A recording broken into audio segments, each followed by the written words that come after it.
Good afternoon and welcome on a live sunset safari here at Djuma Private Game Reserve in the low veld of South Africa. Exactly what I want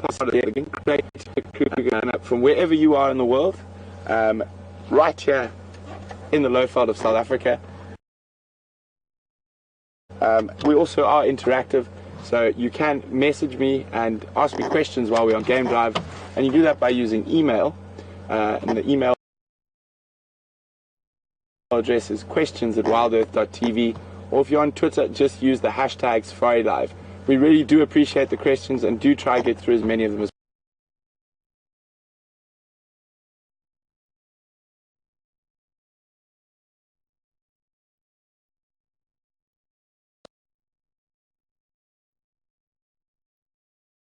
And you might have noticed a few flies buzzing around my head, and I think we've got them from the buffalo.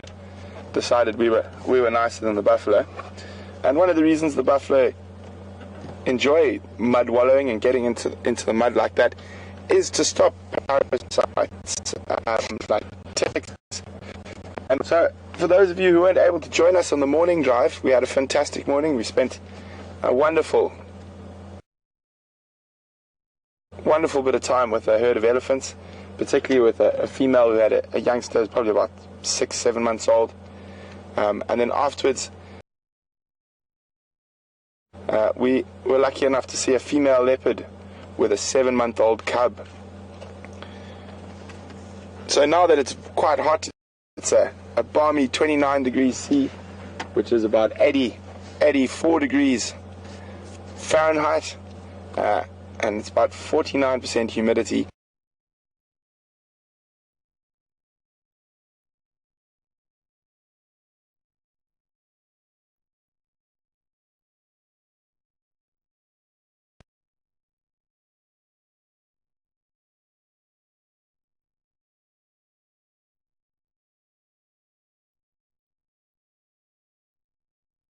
Become nice and warm. So our plan to start off for the afternoon, after we leave these two old gentlemen, is we're going to go check around to the water holes for that herd of elephants. We saw some of their tracks just now, and hopefully we can catch up with them when they head towards a water hole to drink. And then other than that, we'll be back on the leopard hunt. Unfortunately, that Djuma Pride of Lions crossed our boundary this morning, and they crossed north. Hopefully they'll be back soon. They still are quite full of buffalo, and they can kill the buffalo probably. So these two old buffalo bulls are probably between 10 and 15 years old. They've passed their breeding prime, and that's why they sort of separate themselves from the big breeding herds. Can't really compete with the younger males. So they sort of retire to the thickets and stuff around the drainages. I suppose it's like Florida for those of you in the States. So they've retired to these wallows, dams and drainage lines where there's a lot of grazing and water without them having to move too far. So we'll leave them to their afternoon siesta in the mud and head out to see what else we can find.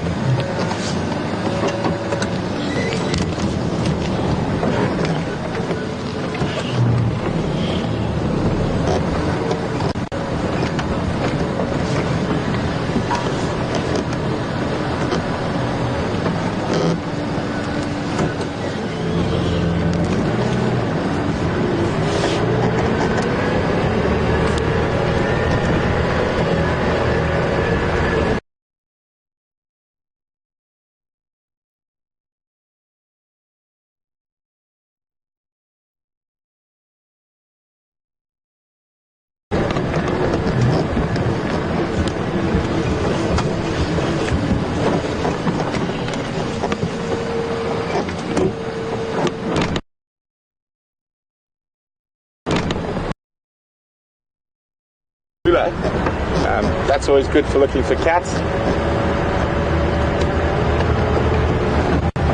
Oh, just down the road, and there's another wallow being occupied by another buffalo bull.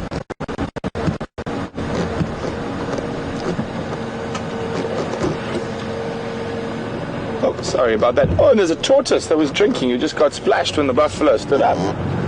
Here we go. A tortoise. So we've seen a leopard, guys. We can go home now. Drives over. Not quite the leopard I think everyone was looking for, but a leopard nevertheless. A member of the small day. So I'm going to turn that around, and you guys, so we've got the one member of the small five, the leopard tortoise, and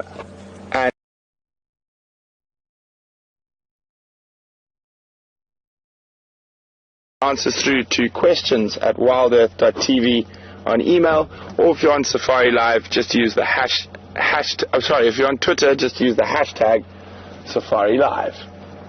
And so this little bit of rain has given. If you're on Twitter, just use the. And so the tortoises are being able to have a nice good feed. And so the tortoises are being able to have a nice good feed.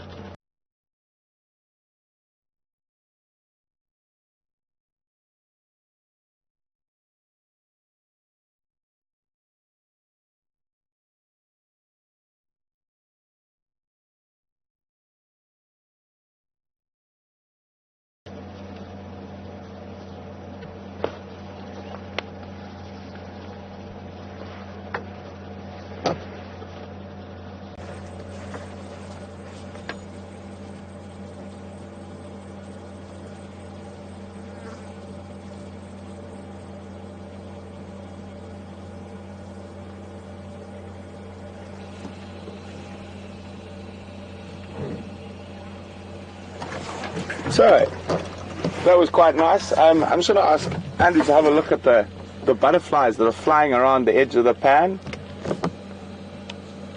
See if one lands. They should land where it's a little bit of moisture, and they're coming down to drink on that moisture. There we go. That's one of the more common butterfly species we have in this area. It's one of the whites. I think it's a brown veined white. I'm going to have a look now. I'm just going to wait for him to open his wings.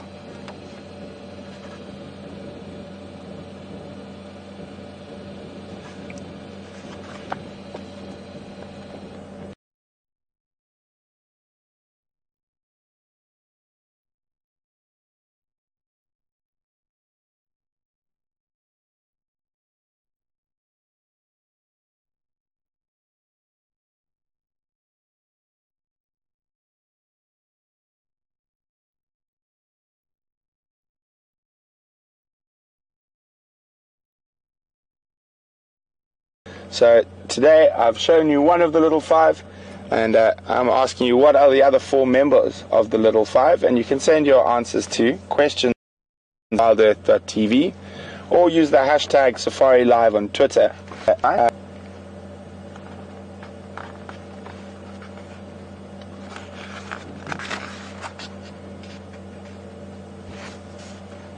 One interesting thing that it is a brown veined white.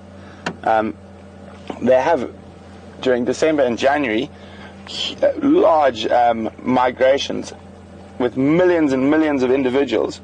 They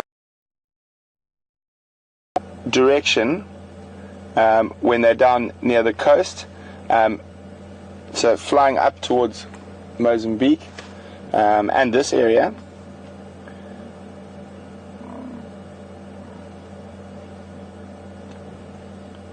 And quite interestingly, it is one of the species you don't see very seldom sitting still like this. They're normally always on the wing.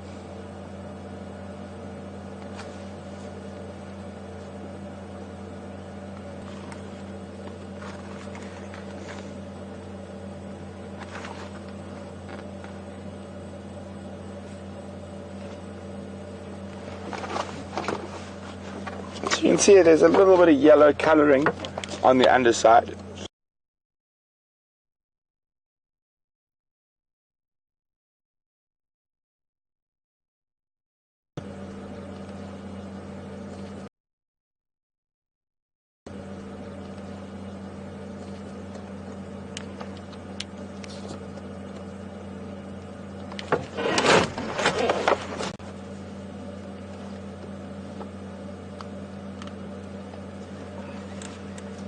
Oh, there we go. Oh, it was a bit too quick.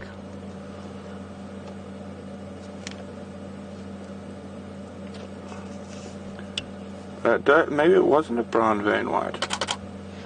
I think it was one of the other whites, just on that very brief view I had there. Okay, it's not the brown vein white. I think it was.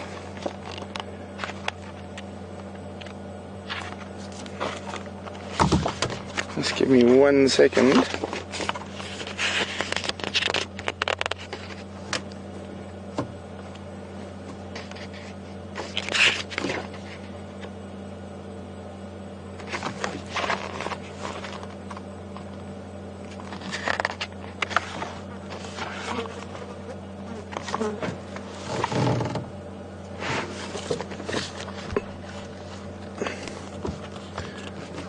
Oh, lots of flies. So I'm pretty sure it wasn't the brown vein white. It was an African small white. Didn't see those very distinct sort of the veins that are on the brown vein white, which is this one here. It's got a lot of very distinct brown veins. So on the inside you see it was very, very white, but it had that lemon color. So there we go, an African small white. Let's carry on, see what else we can find. Start which one it was, and it just sat perfectly still.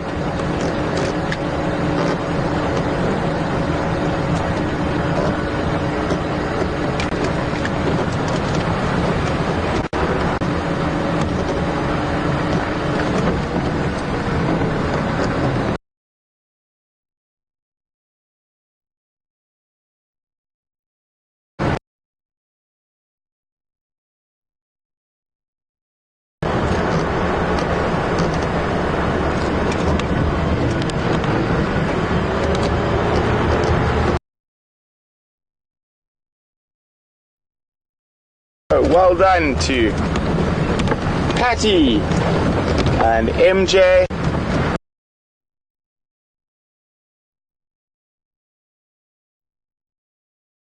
The other answers, the answers to what are the other members of the little five, it is a ant lion, elephant shrew, and a red-billed buffalo weaver. I don't know, we should set ourselves. Let's see how many members of the little five we can find today.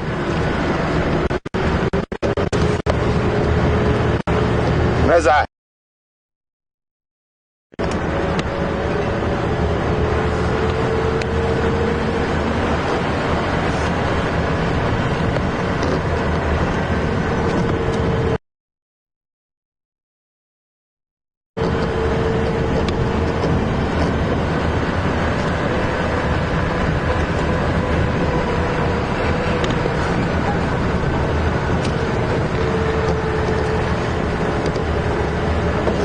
So I'm going to go check now down towards Twin Dams, see if the elephants might have moved through that way.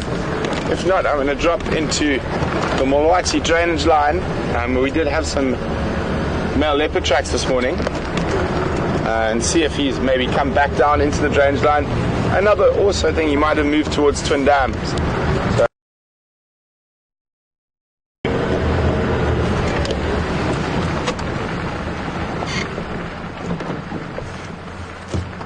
there we go.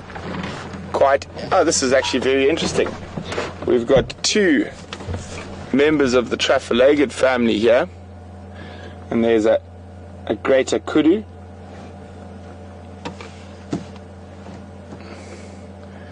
It's a male greater kudu,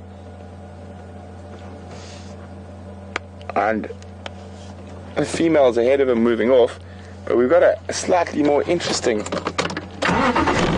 something happening off to our left. We've got an Inyala, who's the prettiest standoff, and I'll explain what I mean by that now. I'm just going to try to get us into best position to see the standoff.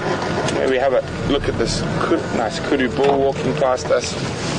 There's a nice group of females off to the right here, but we'll try to get back to the kudu, but I want to get us to the Nyala standoff.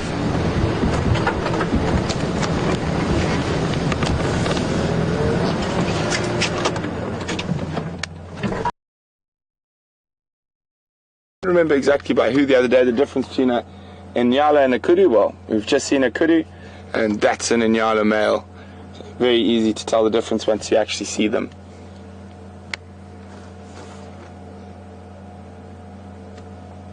So I'm just going to let you guys watch quietly for a little bit, and then I'll explain what's going on.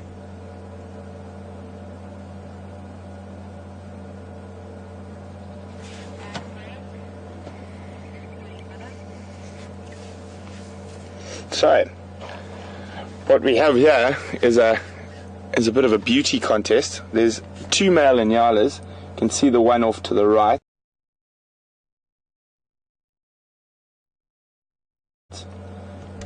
He doesn't seem to be playing. He lifted his tail. You can see his crest there. Oh no, has come down slightly. There's obviously a female Nyala, possibly an estrus around here. Oh no, the other one's put his crest up now. There's quite a few female Nyala around, and Nyala to try not actually physically fight. They have a who's the prettiest competition, and what they do is they stand opposite each other and do very, very stiff legs like we saw there. They erect that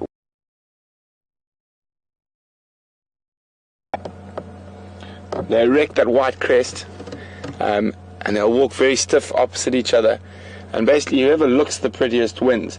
And this is an adaptation to try minimize physical fights between them, because they're not a non-territorial species, so the only time they would fight over a female is if there was a female in estrus. It's not to say that they don't actually physically fight, but the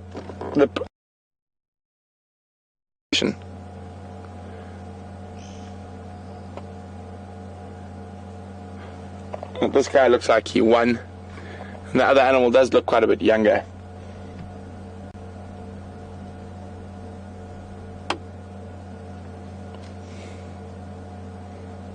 Another little scratch. So there's the other Nyala.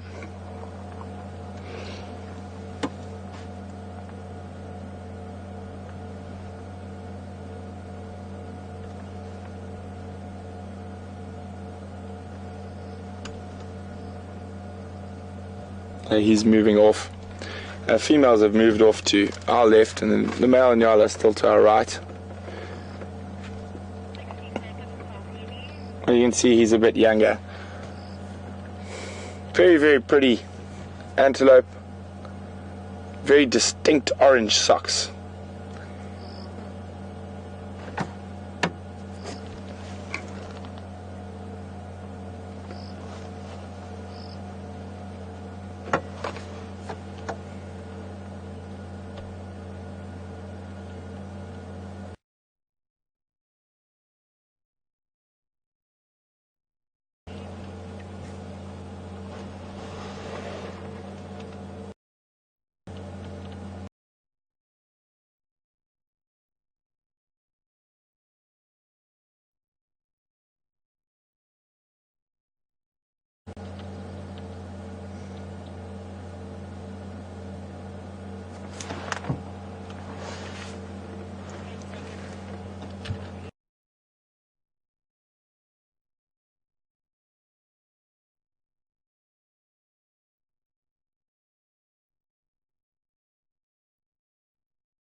By dominate each other, or dominate each other by who's the prettiest.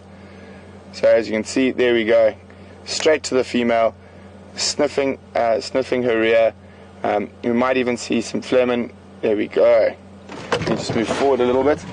He's definitely making his moves. There we go. She doesn't seem that interested yet, so she might just be very early on in the estrus.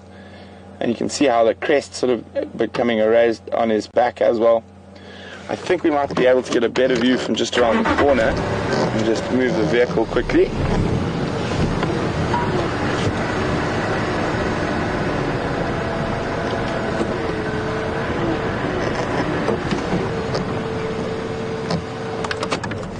So that's definitely why he made sure that he saw off the younger male.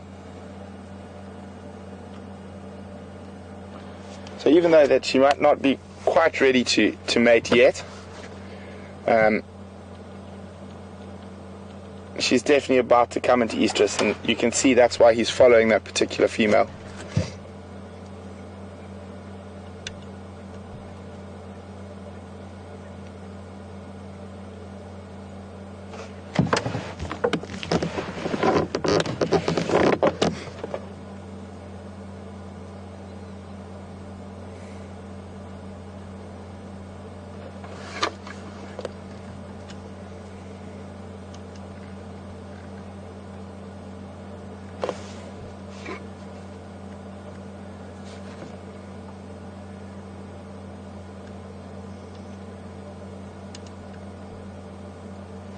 So we're about to head off into some thick bush, and we're going to continue on to see what we can find. So that was quite a fascinating little display going on there between the two males, and then you could see who the obvious victor was as he followed the group of females and went straight to a particular female who's obviously about to come into estrus, and started nuzzling the side of her. Oh, got it. Few more buffalo. Another slightly bigger group of old bulls by the looks of things. Also around water, and some pigs, some warthogs.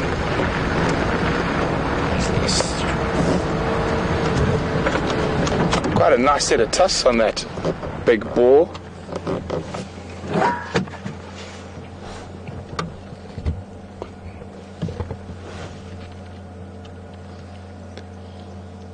So that one warthog's just run off, the one with the big tusks. I'll try and move the car just now to get another view of him. But there's another warthog there, and that looks like a female. Don't think the big male would have run off too far. I'm just going to move the car a bit further forward so we can see him. There he is.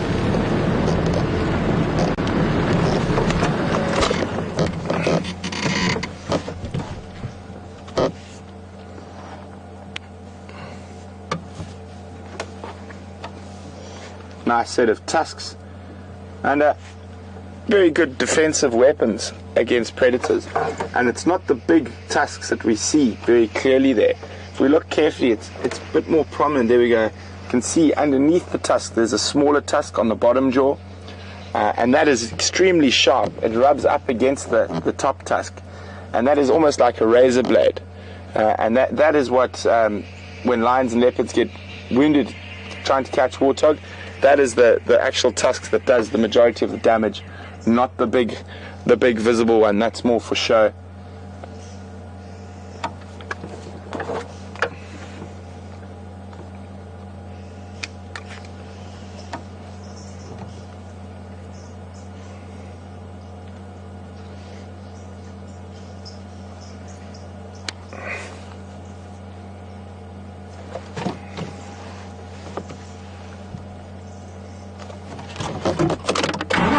Slide forward a little bit.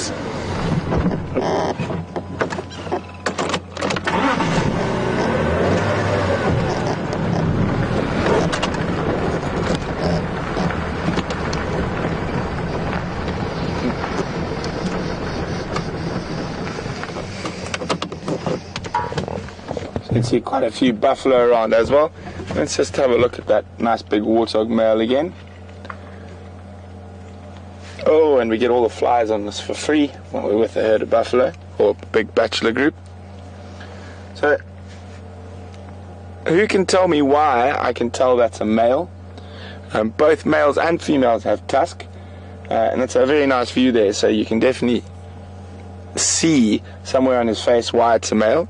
And you can send those answers through to questions@wildearth.tv, or you can use the hashtag #SafariLive if you're on Twitter. So also looks like he's also been having a nice wallow in the mud to escape the flies. And now nice short grass for them to graze on there.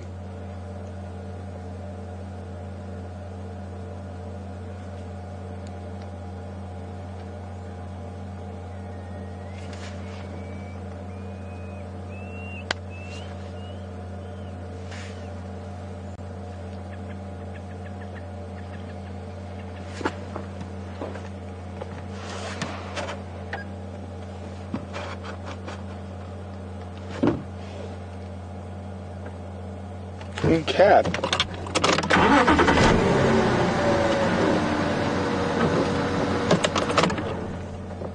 Just going to stand by here for a little bit longer. If you can zoom in on some of these buff, you just see their skin almost looks like they're moving. It's moving. There's so many flies on them, and when they move, it's suddenly so this almost like a mist of flies.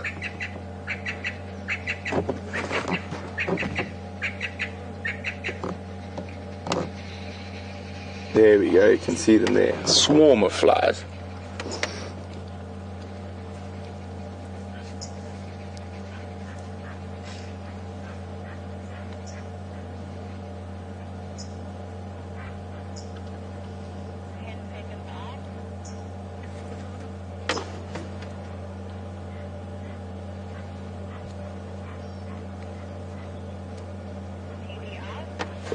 Okay, let's go see what else we can find. We'll leave all these buffalo bulls. We're going to try and get away from them because we are getting mauled by flies. If you could actually, Andrew has covered his complete face. Can't even see him. So lots of buffalo bulls here equals lots of flies.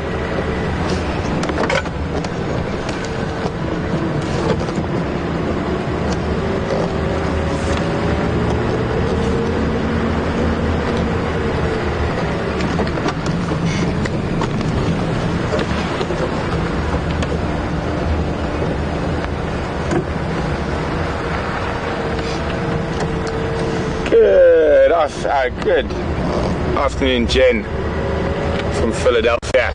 Jen would like to know, do female warthogs also have tusks? Yes, they do. Female warthogs also have tusks. So that's not the distinguishing feature between male and female warthog.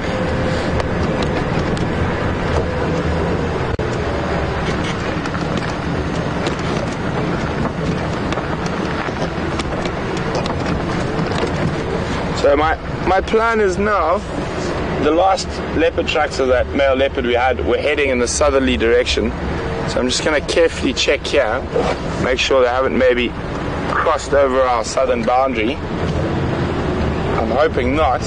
We're going to drop down into the Mulwati drainage line and head upstream back towards the last direction of the tracks.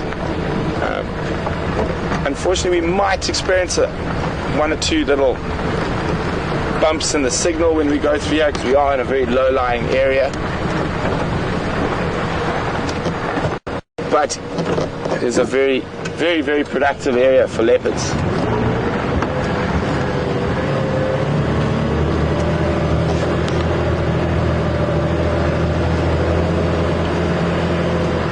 Oh, we've got some Natal Franklin running next to us here. There's a juvenile disappearing into the grass.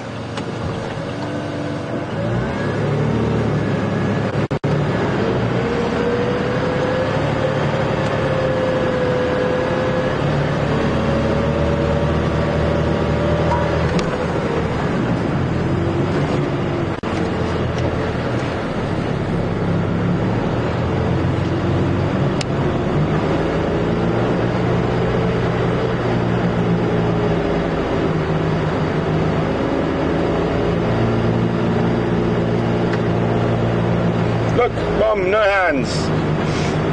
Nice thing about driving in these drainage lines is the sand does the driving for you most of the time.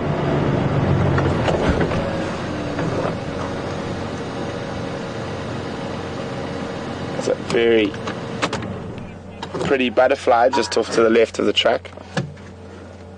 Ground. I don't see the butterfly.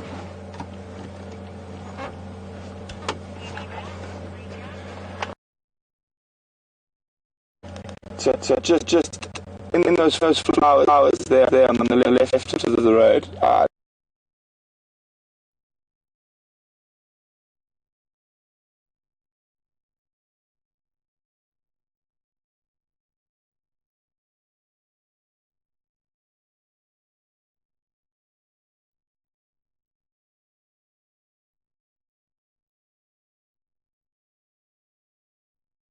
The caterpillar feeds off that milky latex.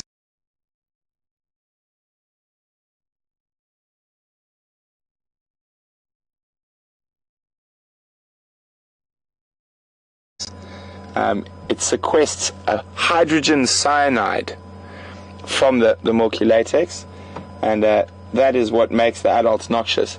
And they're bright colouring like that. Oh, that's a different species in frame now. Oh, they're both in frame.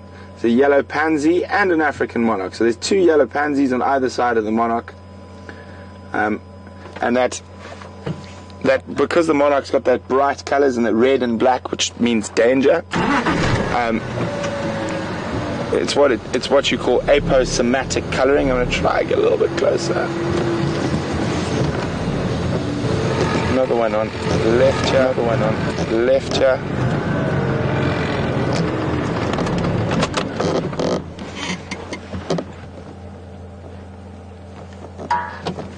You can see with a little bit of rain.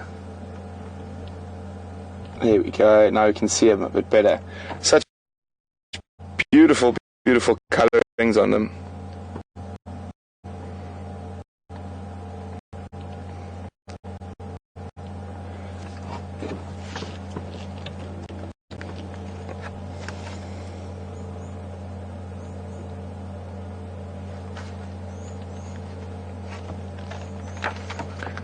Oh, isn't that wonderful? So, quite interesting, there's another type of butterfly called a diadem. Just find them for you here.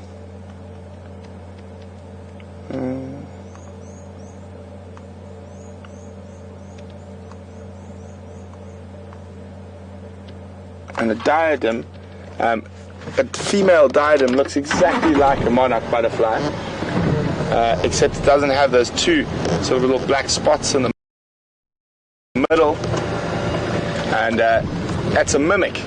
So it mimics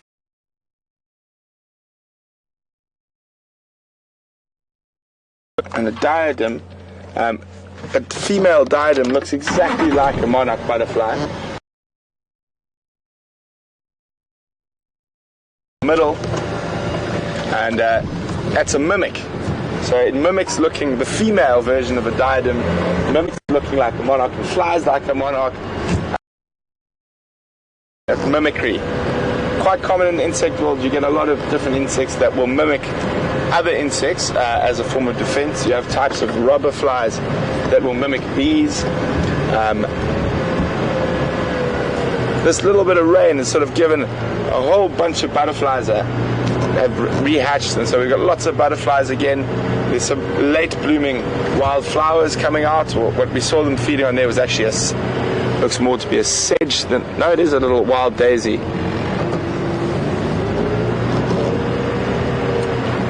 Stand by one. So just to update you guys, what our plan is now is we've dropped into this beautiful little river system called the Mawati River. It's a very, very popular area for leopards, and we had leopard tracks this morning heading in this general direction. So we've started at where we can access the river at the most southerly point, and we're slowly heading north, hoping that leopard might have moved down to rest in the cool shade somewhere in the river system. Go ahead.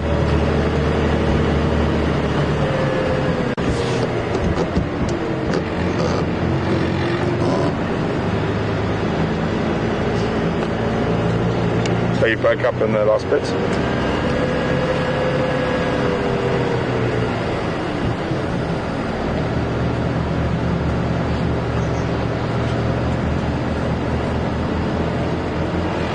Copy, confirm you've located. Copy, thanks. I'll be making my way. So, I've got good news. So, while I'm out here with you on drive, Scott and Steph have been out tracking. So, the more of us out there, the more chance we have of finding animals. So, while we've been checking this area, they've been checking to the north of us, and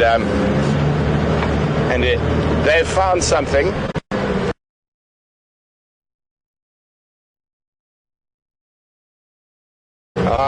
And we're gonna go see what they found. So I'm just gonna jump out of the river at the first opportunity I get.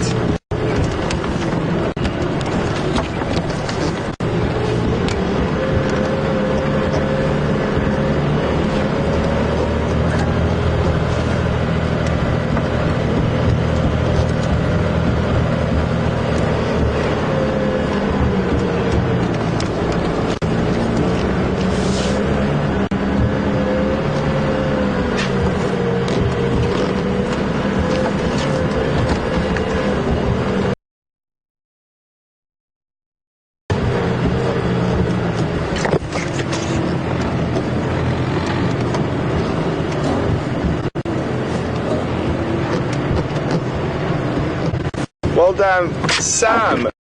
Rear. More kudu in front.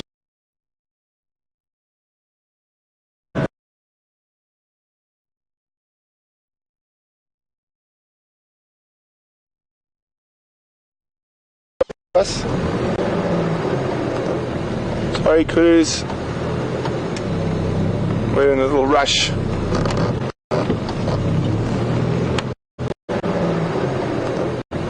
Sorry, kudus.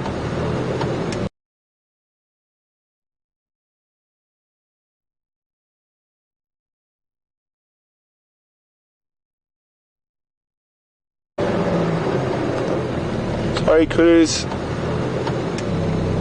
We're in a little rush.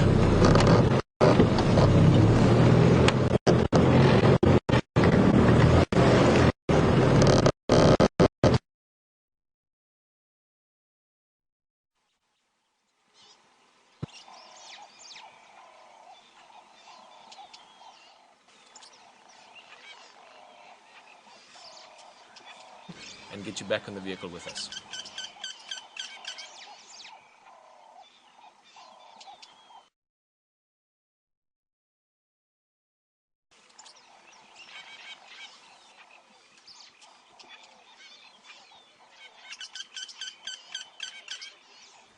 Hello everyone. Being out in the bush and being out there live has its technical challenges. We're experiencing some of that now and are working on it as fast as possible to get it sorted and get you back on the vehicle with us.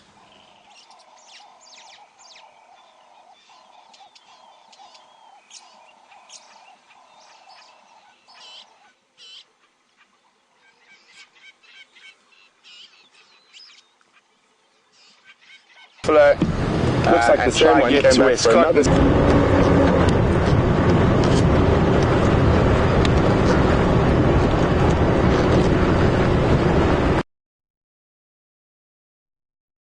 Bad signal loss. I was trying to get out of that drainage line as soon as possible.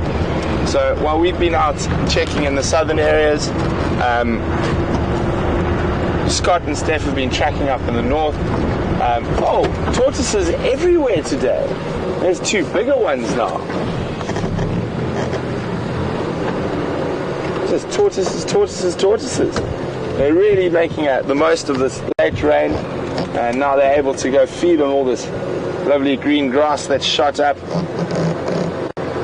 Actually saw, where'd the other one go? There were two there just now. But anyway, so Scott and Steph have found something. So we're going to shoot over to where they were trucking and see what they found.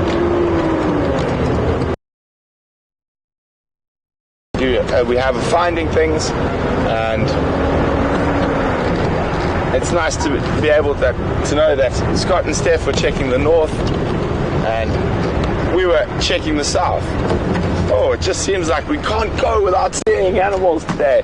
I'm going to have to stop quickly to show you this as well, because I know some of you guys out there, it's you guys love seeing them, and we don't see them that often. I don't know if you can see the head poking up above the bush. There we go.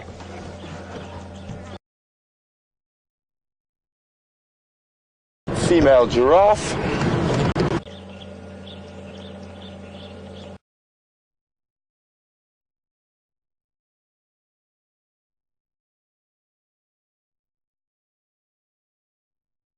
I'll pop out into the open. I'm just going to move around a little bit.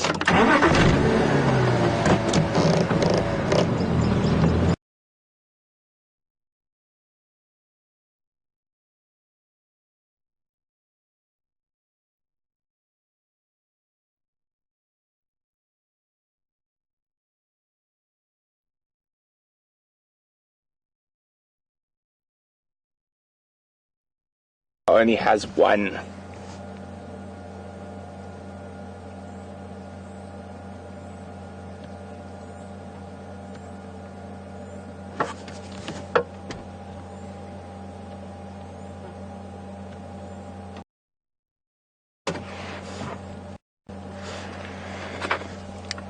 Standing by.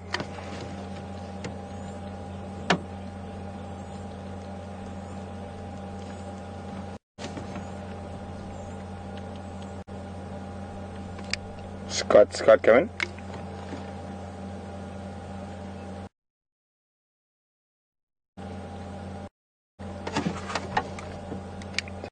So go again, confirm Aubrey's Buffalo Silk cut line.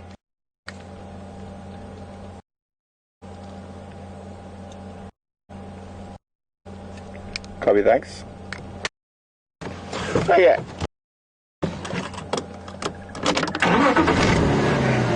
Copy, confirm best approach would be via tele-access.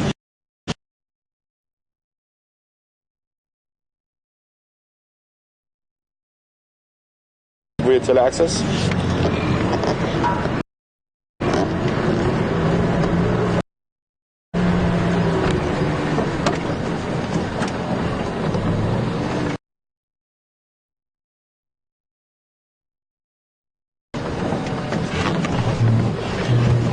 Copy, thanks very much, Scott.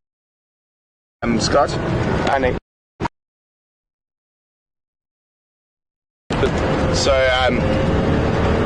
we're going to head there. So I'm going to go a little bit quicker now. And for those of you who might have missed, for the third time now, the difference between a male warthog and a female warthog, which is a question we asked, was that a male warthog has 2 sets of warts and a female only has 1, and that is the most noticeable difference when you look at a warthog's face. The male's got two different size sets of warts. The top set of warts are very, very big and protrude right out of his face, and the second set are much smaller. The female's only got 1 small set of warts.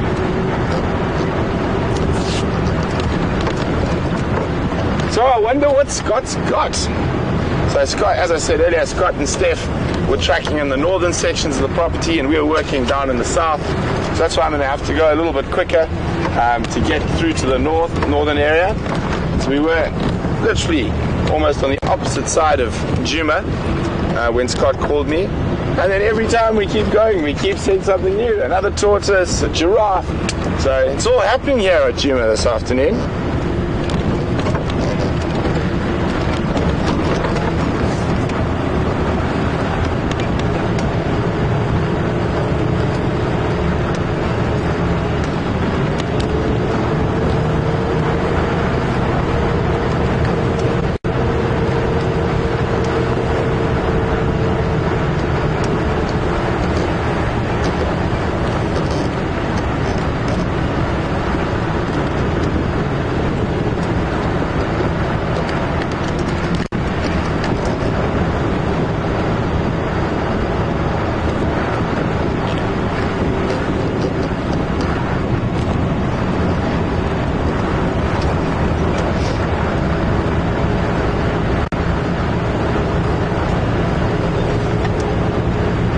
afternoon, Craig in Utah.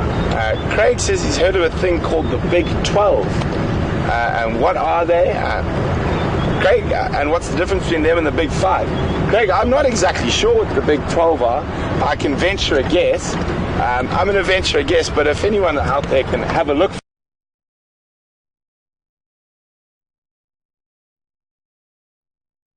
find anything on the Big 12, I would guess it's probably the 12 most interesting or big interesting animals you can see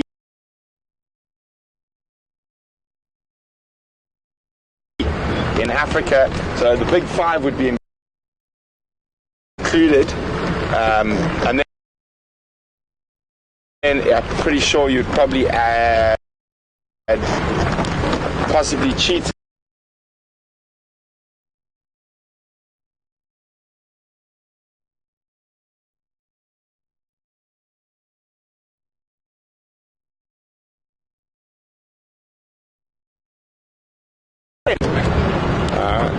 Maybe a whale? Huh? It's big. It's a mammal. Lives in Africa.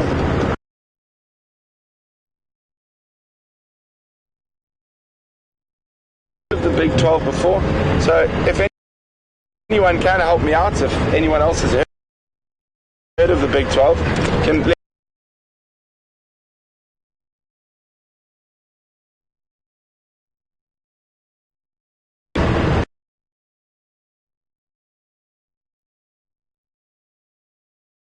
changed quite a lot in modern day.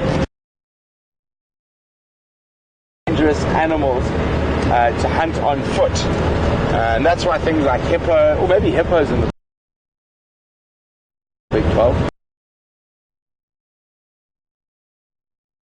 In the early days of the early Victorian explorers and whatnot, when they were hunting animals,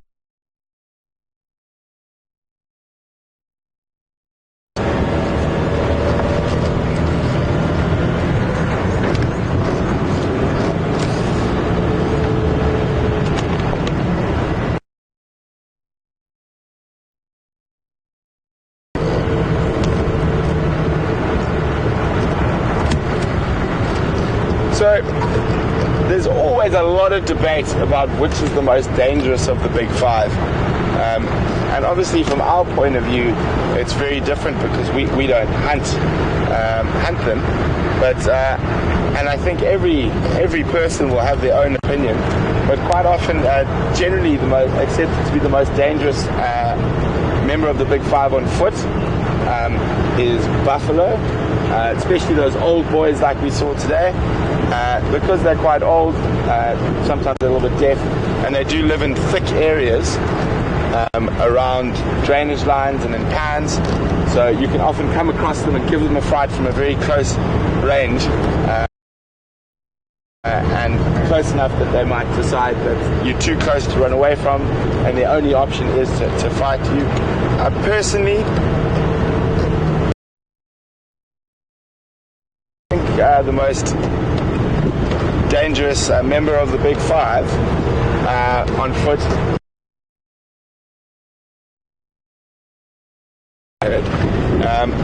If you know what you're doing, they're not a problem. You can walk them quite easily. Safaris with a lot of people, it's amazing.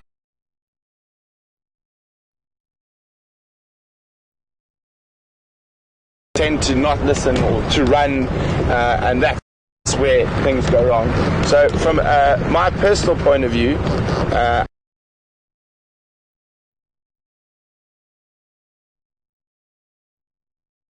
the Big 5. So we should be getting quite close to where Scott and Stefan are.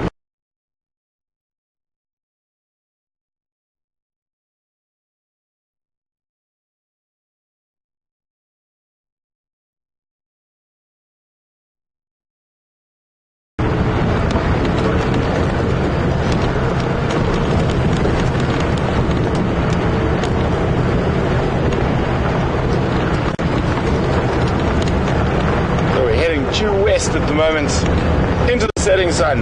Not quite setting yet, but it's on its way there.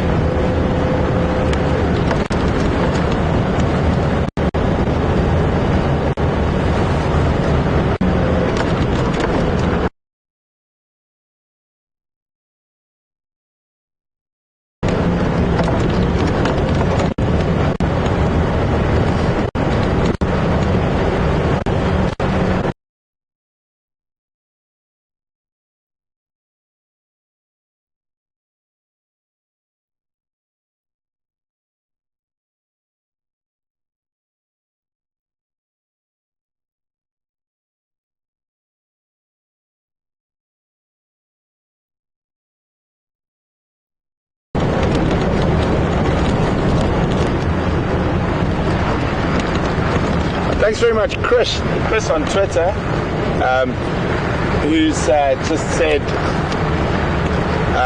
apparently the only information you could find on the Big 12 that it includes insects. So thanks very much, Chris. There's not much information on the Big 12. I said I've never heard of it before.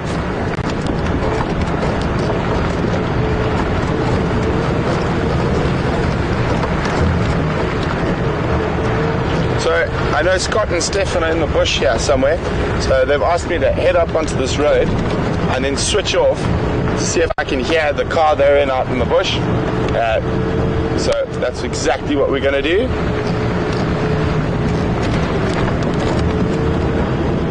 Here somewhere, so they've asked me to head up onto this road and then switch off to see if I can hear the car they're in out in the bush.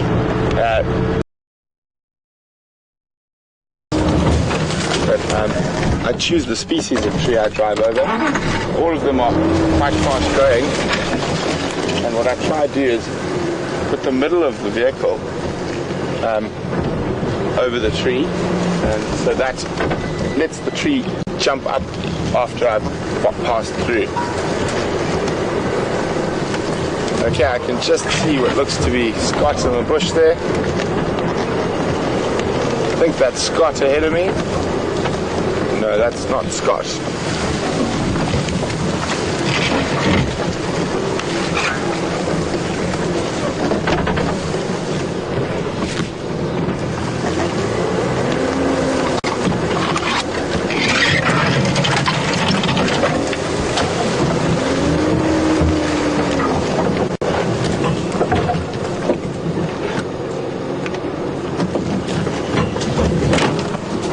Watch out there, Andrew.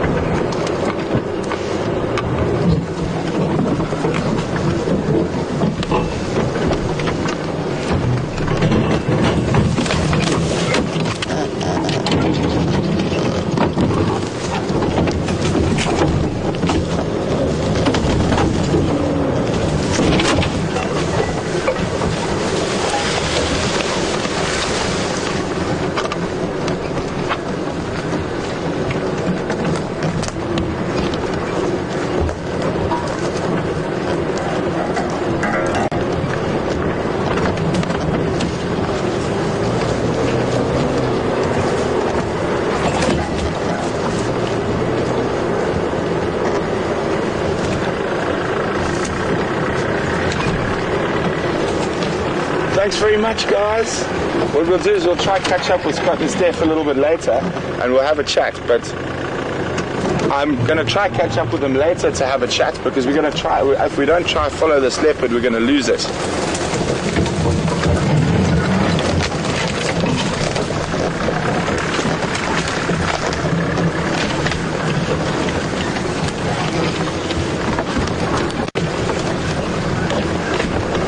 I haven't even had a spot of the leopard yet. There he is. I wonder who it is. Scott, do you have an ID on this animal? Oh, it looks like he's seen something. He's just switched into stalk mode. How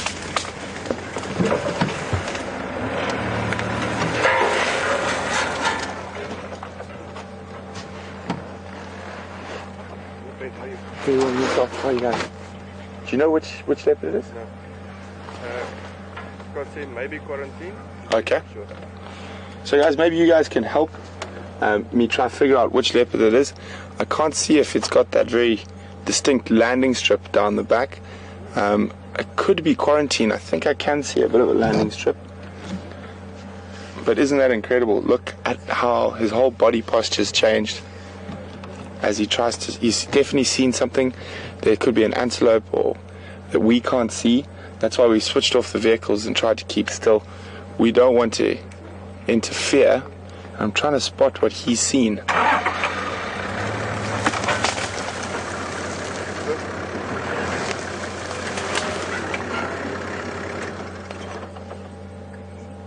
So when a leopard's stalking like that, he'll very, very carefully put one foot exactly, so his back foot, he'll try to slip exactly into where his front foot's gone, and he'll try to make sure if there's a branch or anything that the pressure stays the same, not to change any noises.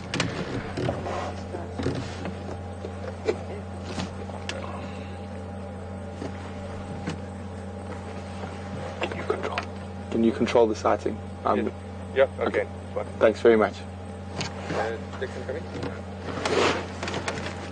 Dixon static at the moment, but is very interested looking west in your direction, seeing if they maybe stalking something. You see that tail? When I see that the tail flick, Yeah, maybe if you it's can concentration. Just stand by for a minute, you can see they're actually very interested in stalking something. I'll let you know.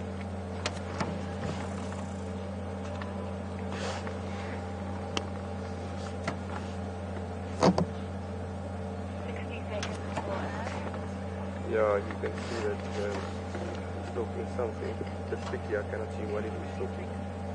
It's more or less looking in your direction from here.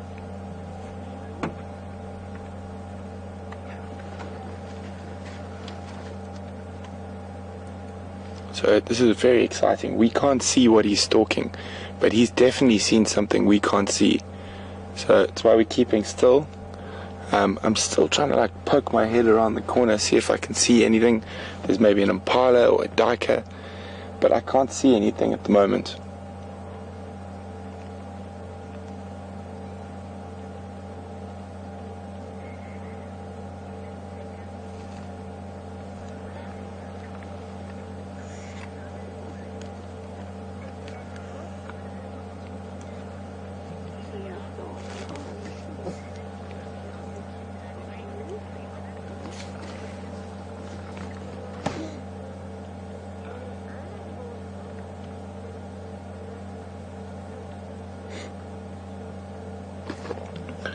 So the reason we don't really want to move too much at the moment is that we might either distract whatever he's stalking and looks at us, and it makes it very easy for him to kill it, or the opposite is we attract attention of the animal he's stalking onto him, and it ruins his chances of a successful hunt.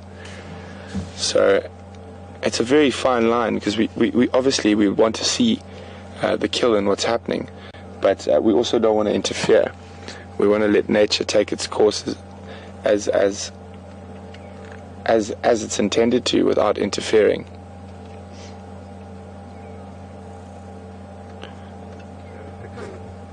We're still stalking really slowly. So maybe just stand by there and see what happens.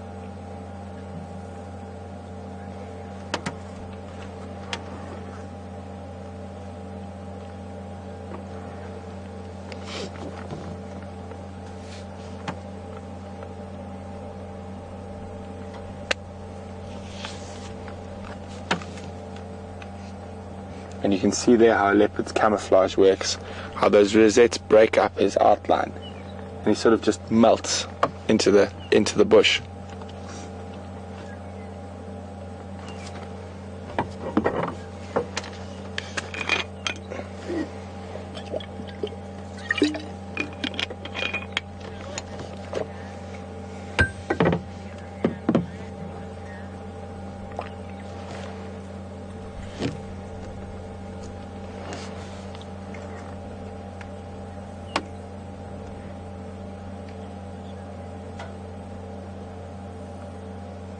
You can see his tail flicking. What that means sometimes is he's not incredibly close to whatever he's stalking. He's still got some stalking to do.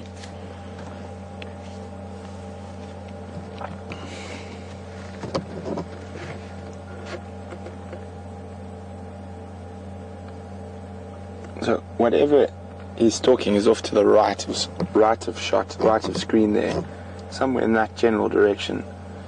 I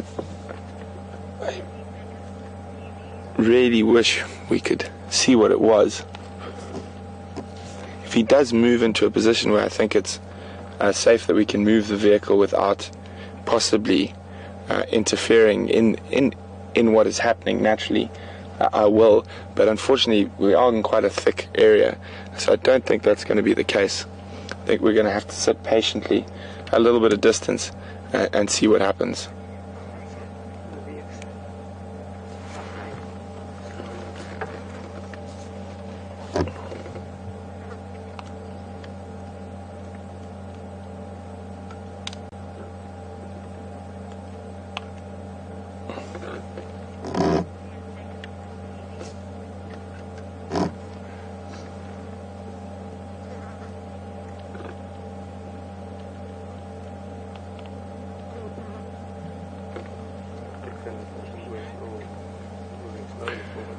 So, we're sitting here, and there's a young male leopard in front of us. He's just behind that bush that you can see there now. He is stalking something. We can't see what it is. And in the position we are now, we don't want to interfere, either in the leopard's favor or in whatever he's stalking's favor. So we're just keeping still and watching. If he does move in a way where I am able to reposition the vehicle, I will, but at the moment we're just going to have to stand by here because we don't want to interfere. And we have Scott and Stefan to thank. They were out tracking. They found this leopard. We were down in the south of the property and they were up here in the north, and they found this leopard and called us, and then he started getting moving, so they sort of told me, hurry up, we've got to get you. So thanks very much to Scott and Steph. We'll try to stop and have a chat with them a little bit later and see what else they've been up to today.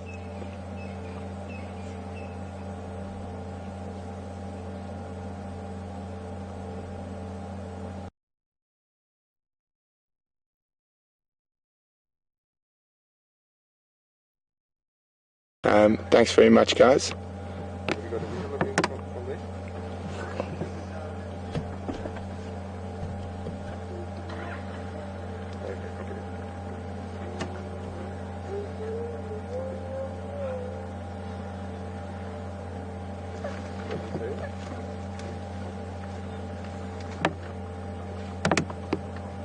So when it comes to seeing a lot of animal behavior, the most important weapon in your arsenal is patience.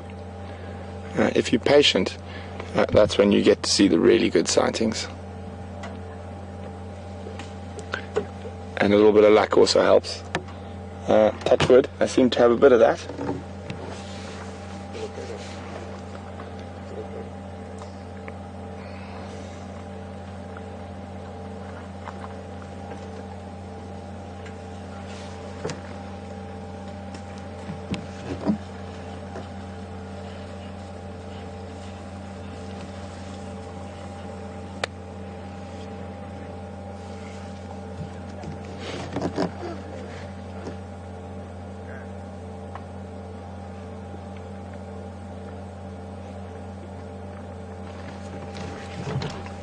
There he goes.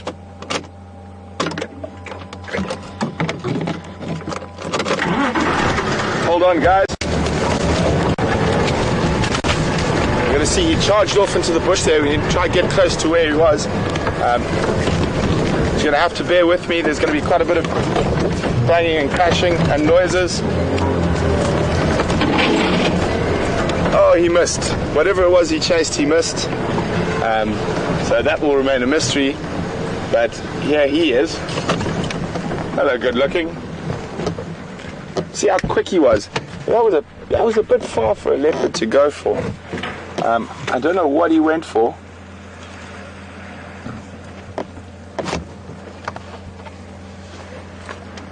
stations. He missed his mobile now north, but still towards Sandy Patch.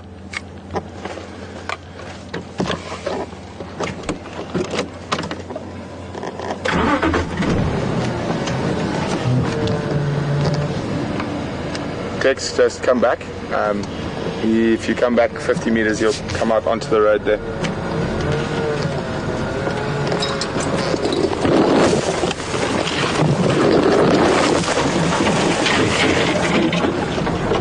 Just going to try to find a way to get around these thickets so we can see them.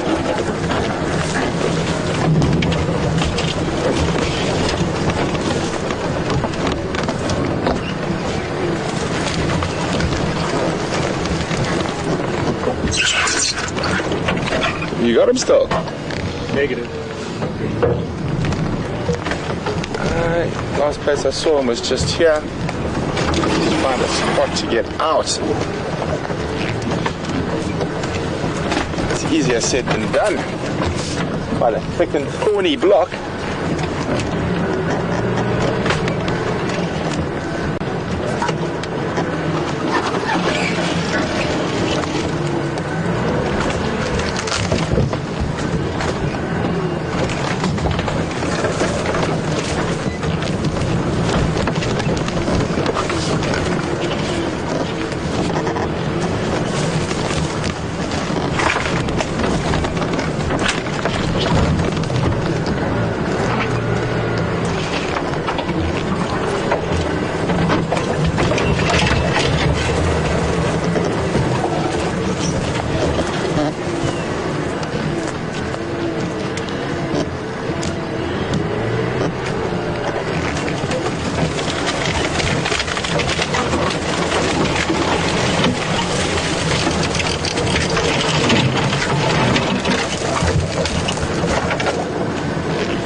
Afternoon, everyone.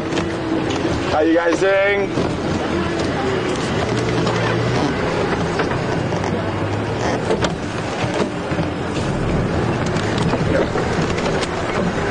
So what we're going to do now is we all want to share the sighting. Obviously everyone here wants to have a nice look at such an incredible animal. So what we'll do is we'll take turns being in front closest to him if he stays on the road, which doesn't look like he's going to now. Like he's heading back into the thick stuff.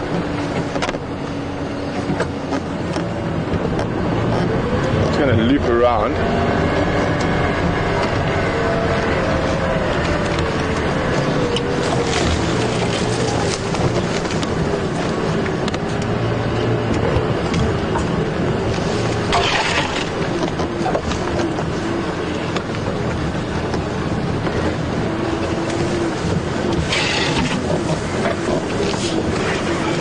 It doesn't look like he's made another big kill since that impala he had very close to the final control. Looks like he could definitely eat. He's not starving by any means yet, but he could definitely eat.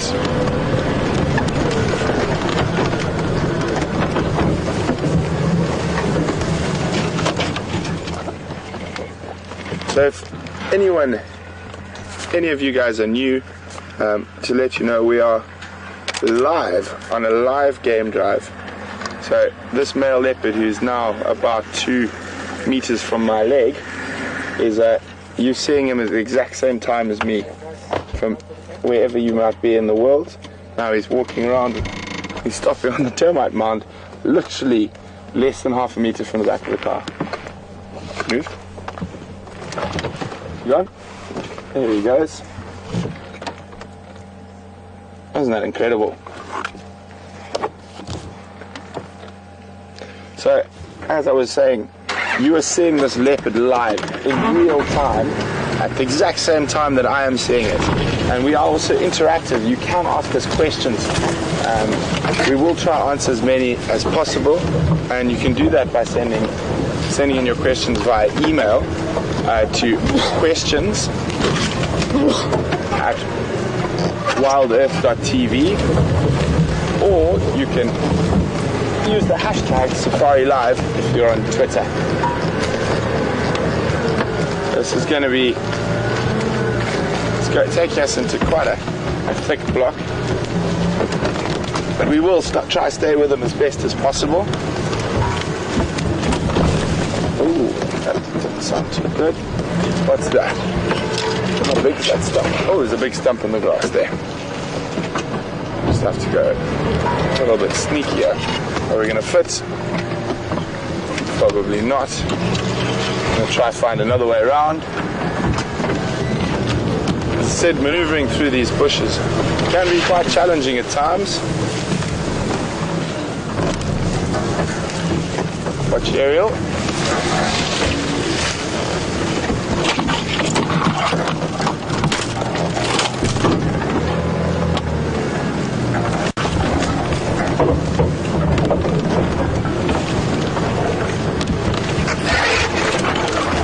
I've lost visual of the leopard for the last few seconds.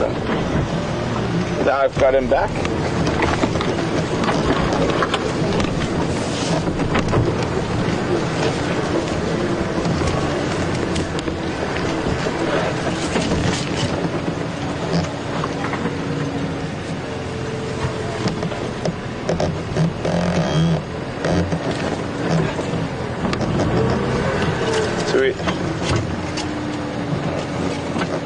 We're just going to let the other vehicles go in front of us for a second. We've had a very good view and the bush is very thick, so we are staying with them. I'm just giving the other game drivers a chance to get in there and have a look at him. There he is.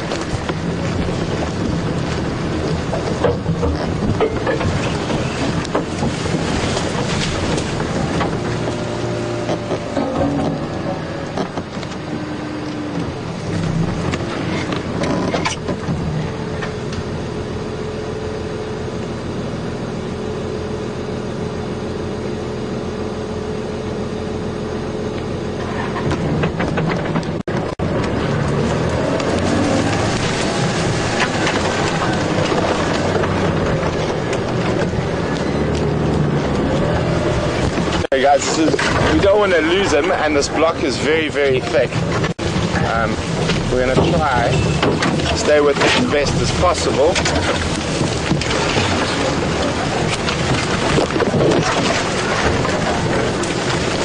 There's a gap.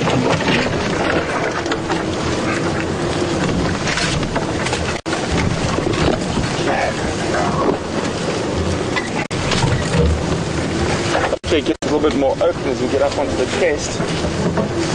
Ah, there we go. I found him again.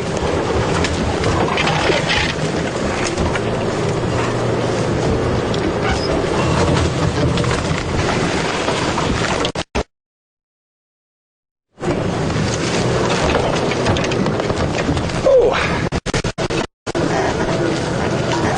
doesn't look like my wish is going to come slightly more open.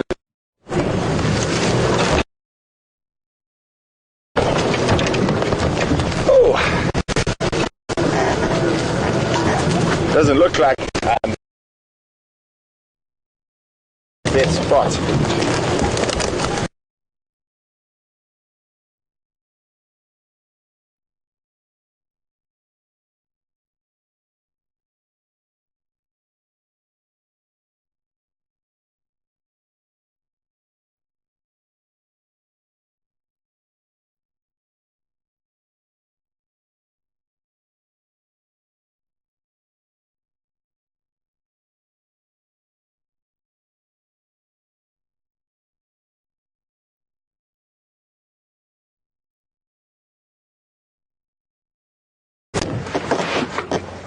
So I'm going to have to move again shortly. It looks like he's seen something.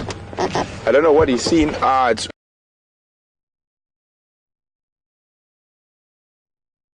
a duiker running away, but that was miles away. It saw him way before he saw it. But he's definitely on the hunt at the moment. So it's an exciting time to be with a leopard when he's quite hungry.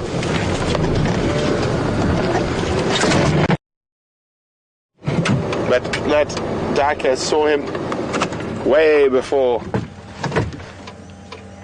he saw it and it took off like a rocket. When he's